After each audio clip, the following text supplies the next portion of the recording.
Hi കൂട്ടുകാരെ, പുതിയൊരു വീഡിയോയിലേക്ക് എല്ലാവർക്കും സ്വാഗതം. അങ്ങനെ സത്യഭാമ ഇങ്ങനെ ഓരോ സങ്കടങ്ങൾ പറഞ്ഞിട്ട്, രാഘവേട്ട നിങ്ങളുടെ വിഷമം എന്താണെന്ന് എനിക്കറിയാം. നിങ്ങൾക്ക് ആ വീടാണ്, ആ വീട് തിരികെ കിട്ടും, ആ ദിവസവും വന്നെത്തിച്ചേരും, അത് ഉറപ്പുള്ള കാര്യമാണ്, പ്രതീക്ഷകളൊന്നും എൻ്റെ കൈവിട്ടിട്ടില്ല എന്നൊക്കെ പറയുമ്പോൾ വിഷ്ണുവിന് ഒരു സമാധാനമൊക്കെ ആയിട്ടോ.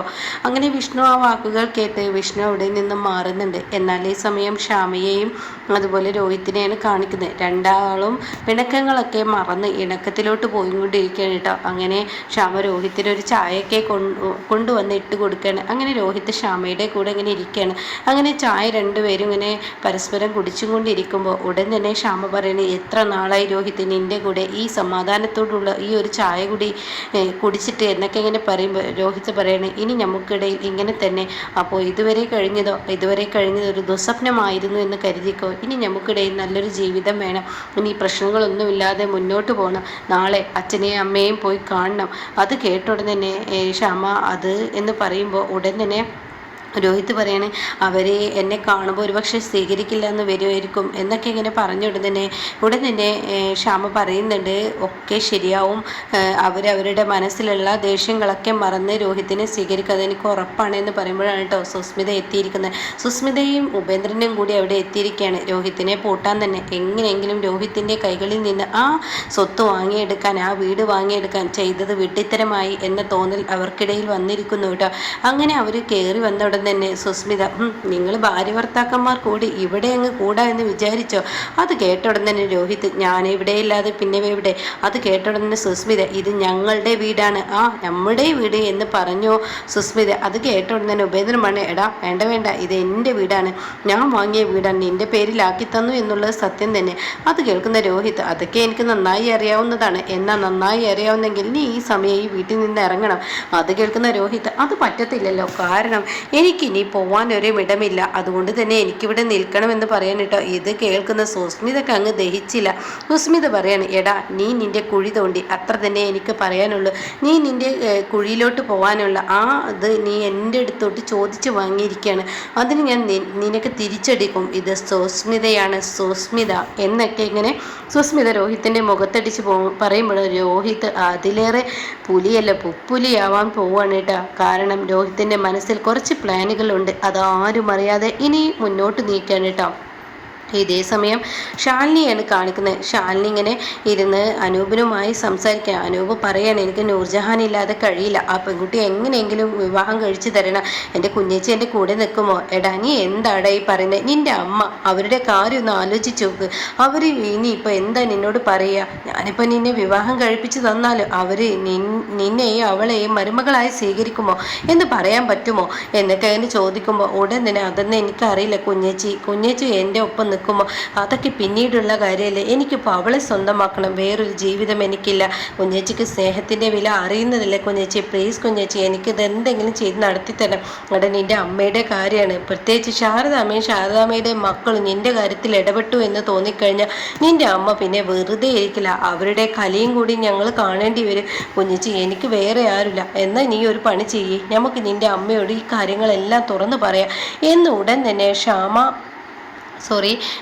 അനൂപിനോട് പറയുമ്പോൾ അനൂപ് പറയാണ്, അതൊന്നും നടക്കത്തില്ല, കാരണം ഇപ്പോൾ അമ്മക്ക് ദേഷ്യമോ ഒന്നും ഇല്ല, ഈ സമയം കുഞ്ഞച്ചി കണ്ടു കഴിഞ്ഞ ദേഷ്യമോ, എന്തായാലും കുഞ്ഞച്ചി എന്തെങ്കിലും ഒന്ന് ചെയ്യേ, എൻ്റെ കാര്യത്തിൽ എന്തൊരു തീരുമാനം ഉണ്ടാക്കിയെന്ന് പറയുമ്പോൾ നോക്കാമെന്ന് ഷാലിനി വാക്ക് കൊടുക്കുന്നു കേട്ടോ. പിന്നീട് നൂർജഹാനെ കാണിക്കുന്നത്. നൂർജഹാൻ തൻ്റെ ക്ലാസ്സിലെ കാര്യങ്ങളൊക്കെ ഇങ്ങനെ പഠിച്ചുകൊണ്ടിരിക്കുകയാണ്. ആ സമയമാണ് അങ്ങോട്ടേക്ക് നസീർ കയറി വരുന്നത്. നസീർ വലിയ സന്തോഷവാനാണ്, കാരണം നസീറിൻ്റെ ഉപ്പ അബൂബക്കർ വന്നിട്ടുണ്ടല്ലോ. ആ വീട് മൊത്തത്തിൽ സുബൈർക്കയുടെ വീട് ഇവരാണ് കയ്യേറിയിരിക്കുന്നത്. മാമിയും അബൂബക്കറും നസീറൊക്കെ കയ്യേറിയിരിക്കുകയാണ്.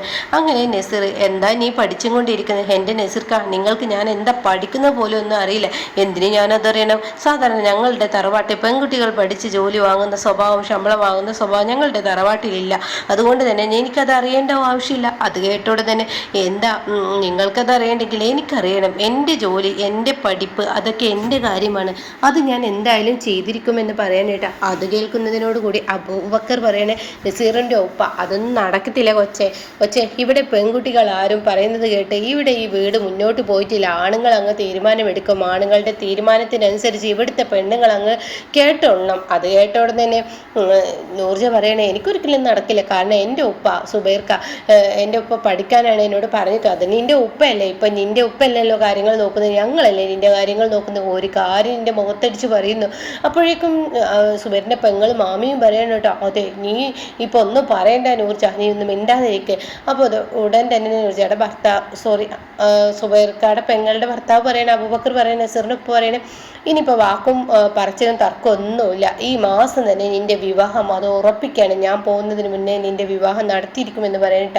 ഇത് കേൾക്കുന്ന നൂർജാൻ ആകെ ടെൻഷനായി പോവാണ്.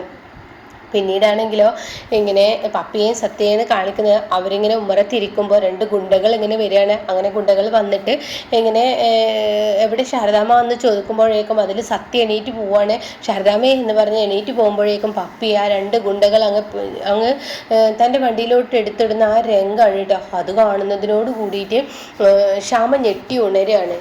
ഇതിന് മുന്നേ ആയിട്ട് ഇങ്ങനെ രാഘവനെ കാണിക്കുന്നതിന് രാഘവൻ ഭക്ഷണം കഴിക്കാൻ കൂട്ടാക്കുന്നില്ല. അത് ആ സമയം അങ്ങോട്ടേക്ക് വിഷ്ണു കയറി വരുന്നുണ്ട്. അപ്പോൾ വിഷ്ണു, അച്ഛാ ഭക്ഷണം കഴിക്കുക, എനിക്ക് വേണ്ട, അച്ഛനോട് വാ തുറക്കാനല്ലേ പറഞ്ഞേ. അപ്പോൾ സത്യഭാമയാണ് ഇത് കോരി കൊടുക്കുന്നത്, അപ്പോഴും കഴിക്കുന്നില്ല. അങ്ങനെ വിഷ്ണു ഒരു ഒറ്റ ഒച്ചയിടുകയാണ്. അതോടുകൂടി രാഘവൻ അതങ്ങ് വാങ്ങി കഴിക്കുകയാണ്. ഒരു കൊച്ചു കുഞ്ഞിനെ പോലെ തന്നെ രാഘവനായി മാറുകയാണ് കേട്ടോ. ആ സമയം സത്യഭാമയോട് വിഷ്ണു പറയണേ, അമ്മ ഞാനൊരു കാര്യം പറയട്ടെ, അമ്മ ഇനി വീട്ടിലെ ജോലികളൊന്നും ചെയ്യേണ്ട, എൻ്റെ വരുമാനം കൊണ്ട് ജീവിച്ചു പോവാം. നമ്മൾ 3 പേരല്ലേ ഉള്ളൂ, നമുക്ക് 3 പേർക്ക് അത് മതിയില്ലേ എടാ, നമുക്കത് മാത്രം മതിയോ? നമുക്ക് എന്തെല്ലാം കടമകളും ഉത്തരവാദിത്തങ്ങളും കിടക്കാണ്. എൻ്റെ അച്ഛൻ്റെ മാനസികാവസ്ഥ, ആ വീട്, അതൊക്കെ നേടിയെടുക്കണം. എൻ്റെ അമ്മ, ഞാൻ ആദ്യം ഒന്ന് നിവർന്ന് നിന്നോട്ടെ, എന്നിട്ട് മതിയില്ല അതൊക്കെ ഞാൻ സാധിച്ചെടുക്കും. അമ്മ വിചാരിക്കുന്നത് പോലെ ഒന്നുമില്ല, എനിക്കതിന് കഴിയൂ. അമ്മന്ന് ഇതൊക്കെ നിർത്ത് എടാ. നമ്മളെ ആശ്രയിച്ച് ഒരുപാട് പേര് എനിക്ക് ഈ ഒരു പലഹാരം വാങ്ങിയിട്ടുണ്ട് എൻ്റെ കയ്യിൽ നിന്ന്. അവർ വേറെ ആളുടെ വേണ്ടെന്ന് വെച്ചാൽ എൻ്റെ കയ്യിൽ നിന്ന് വാങ്ങിയത്. എന്നിട്ട് അവരെ വഞ്ചിക്കുന്നത് തുല്യമല്ല. അതിനമ്മ നിർത്തണ്ട എന്ന് ഞാൻ പറഞ്ഞില്ലല്ലോ, അമ്മ ചെയ്യേണ്ട എന്നാ പറഞ്ഞു. ഈ സംരംഭം മുന്നോട്ട് പോയിക്കോട്ടെ, അത് പൊന്നി ചെയ്തോട്ടെ, അമ്മ വേറെ പണി ചെയ്തോ, അമ്മ അച്ഛൻ്റെ കാര്യങ്ങൾ നോക്കി നടക്കുക എന്നൊക്കെ പറയുമ്പോൾ ഉടനെ തന്നെ എടാ ഞാൻ ഇതൊക്കെ ചെയ്യാം, ഞാൻ പറയുന്നത് നീ കേൾക്കുമോ, എന്താ അമ്മയെ വേണ്ടത്, നീ ആ ശാലിയുമായുള്ള ബന്ധം വേണ്ടെന്ന് വെക്കുക, എന്നാൽ ഞാൻ ഇതൊക്കെ ചെയ്യാം. അത് കേൾക്കുന്നതിനോടുകൂടി എൻ്റെ അമ്മക്ക് എന്ത് തലയിൽ എന്ത് ബുദ്ധിമുട്ടും വിഷമവും എന്ത് തന്നെ പറഞ്ഞാലും അവരുടെ ആ ഒരു മനോഭാവം ഉണ്ടല്ലോ, അവർ തന്നെയാണ് വിജയം എന്നുള്ളത്, അത് തന്നെയാണ് വിഷ്ണു മനസ്സിലാക്കാൻ കേട്ടോ. പിന്നീടാണെങ്കിലോ ശ്യാമ ഞെട്ടി ഉണർന്ന ശ്യാമ അവിടെ തൻ്റെ രോഹിത്തിനെ നോക്കുകയാണ്. രോഹിത്തിനെ കാണാനില്ല. അതോടുകൂടി ശ്യാമ രോഹിത്തെ എന്ന് പറഞ്ഞ് വിളിച്ച് പതിയെ ഇങ്ങനെ വരുമ്പോൾ രോഹിത്ത് കുറേ കടലാസുകൾ ഇങ്ങനെ ചെക്ക് ചെയ്യാണ് കേട്ടോ. ഒരു ഫയലിൽ ആക്കി വെച്ചിരിക്കുന്ന കടലാസുകളാണ്. അതൊക്കെ ഇങ്ങനെ പതിയെ ഇരുട്ടത്തിരുന്ന് ഇങ്ങനെ ചെക്ക് ചെയ്യുമ്പോൾ ശ്യാമ രോഹിത്ത് എന്ന് പറഞ്ഞ് വിളിക്കുമ്പോഴേക്കും രോഹിത്ത് എന്ത് ചെയ്യുന്നു, പെട്ടെന്നത് കവറിലാക്കി തൻ്റെ ഷെൽഫിലോട്ട് വെക്കണം. അതേസമയം ശ്യാമ രോഹിത്തെ നീ എന്താ ചെയ്യുന്നത്, നീ എന്തീ കാണിക്കുന്നത് എന്ന് പറഞ്ഞു കൊടുത്തത്. അത് പിന്നെ എന്നൊക്കെ ഇങ്ങനെ പറഞ്ഞ് തപ്പിപ്പിടിക്കുമ്പോൾ രോഹിത്തെ നീ എന്താ ഇപ്പോൾ എടുത്തത്? അതെ ഞാൻ ഇങ്ങോട്ട് വെള്ളം കുടിക്കാൻ വന്നത്. വെള്ളമല്ലല്ലോ നീ കുടിച്ചത്, നിൻ്റെ കയ്യിൽ പേപ്പറുകളെല്ലാം ആയിരുന്നല്ലോ. അത് കേട്ടുടനെ തന്നെ അത് താഴെ പേപ്പർ വീണ് കിടന്നതാ. ഞാൻ കുറച്ച് നേരത്തെ ഇങ്ങോട്ടേക്ക് വരുമ്പോൾ പേപ്പർ ഉണ്ടായിരുന്നില്ലല്ലോ രോഹിത്. ഉണ്ടായിരുന്നു എന്ന് പറയണേ, നീ കിടക്കാൻ നോക്ക്, ഞാൻ വരാമെന്ന് പറയണേട്ടോ. പിന്നീട് രോഹിത് ആ പേപ്പറുകൾ കട്ടിനിടയിലോട്ട് വെക്കുന്നുണ്ട്. ഇതേ സമയം രോഹിത് എന്തൊക്കെയോ മനസ്സിൽ പ്ലാൻ ചെയ്യുന്നുണ്ട്. എന്നാൽ റൂമിൽ ചെന്ന ശ്യാമയുടെ മനസ്സിൽ രോഹിത് എന്തായിരിക്കും തന്നെ കാണുമ്പോൾ മാറ്റി വെച്ച ആ പേപ്പറുകൾ എന്നിങ്ങനെ ചിന്തിക്കുന്നുണ്ട് കേട്ടോ.